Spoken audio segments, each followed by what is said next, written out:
Hello everyone, मैं हूं विनय और आज हम सिर्फ और सिर्फ 1 मिनट में ये डिस्कस करेंगे कि क्या होता है लिविंग ऑर्गेनिजम्स। तो लिविंग ऑर्गेनिज्म होने का सबसे पहला पॉइंट आता है कि भाई उसमें ग्रोथ होना चाहिए।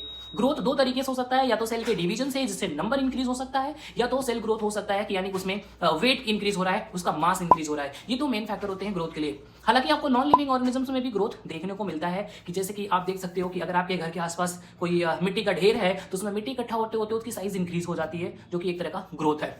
तो हम ग्रोथ को एक तरह का कैरेक्टरिस्टिक फीचर मानते हैं लिविंग ऑर्गेनिजम्स का, बट डिफाइनिंग फीचर नहीं मानते हैं।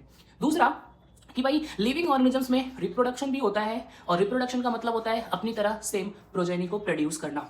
हालांकि कुछ ऐसे भी लिविंग ऑर्गेनिजम्स होते हैं जिसमें रिप्रोडक्शन नहीं होता है। जैसे आप कह सकते हो कि भाई एक वर्कर हनी भी होती है, उसमें रिप्रोडक्शन नहीं होता है। म्यूल यानी कि खच्चर में रिप्रोडक्शन नहीं होता है, और जो इनफर्टाइल कपल्स होते हैं उनमें भी रिप्रोडक्शन नहीं होता है।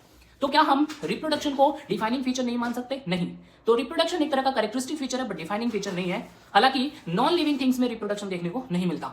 इसके अलावा कुछ ऐसे फैक्टर्स हैं जो सिर्फ और सिर्फ लिविंग ऑर्गेनिजम्स में ही देखने को मिलता है, नॉन लिविंग में नहीं मिलता। जिसमें सबसे पहला आता है आपका मेटाबॉलिज्म, यानी कि केमिकल रिएक्शन जो हमारी बॉडी के अंदर होती हैं, ये आपको लिविंग में मिलेगा। एक और पॉइंट होता है, कोई भी लिविंग ऑर्गेनिजम्स है तो उसकी बॉडी सेल से बनी होती है, यानी कि सेलुलर ऑर्गेनाइजेशन। और लास्ट वन होता है भाई कॉन्शियसनेस, यानी कि एनवायरनमेंट को सेंस करने की कैपेबिलिटी, जो कि लिविंग ऑर्गेनिजम्स में होती है। ये 5 फैक्टर्स होते हैं लिविंग के लिए जो कि आपको पता होना चाहिए।